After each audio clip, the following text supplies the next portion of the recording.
అందరికీ నమస్కారం. నేను ఆస్తి కోసమో డబ్బు కోసమో ఈ పోరాటం చేయట్లేదు. ఎందుకంటే ఇది పోరాటం కూడా కాదు, ఇది ఆత్మగౌరవానికి సంబంధించింది, నా భార్య పిల్లల సేఫ్టీకి సంబంధించింది. ఇది నాతో ఒక మగాడిగా నాతో డైరెక్ట్గా వచ్చి నాతో ఏం చేసినా పర్వాలేదు. నా భార్య పేరు ఇంక్లూడ్ చేయడం, నన్ను తొక్కేదానికి నా 7 నెలల పాపని ఇంక్లూడ్ చేయడం, నా బిడ్డల ఇంట్లో ఉండగానే అలా బిహేవ్ చేయడం కరెక్ట్ కాదు.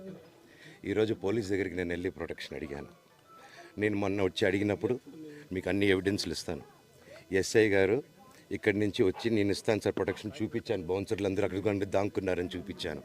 అది కొంచెం చూసి ఓకే సార్ మీరు ధైర్యంగా ఉండండి, మేము ఎక్కడికి వెళ్ళట్లేదని చెప్పి మాట్లాడి పారిపోయారు.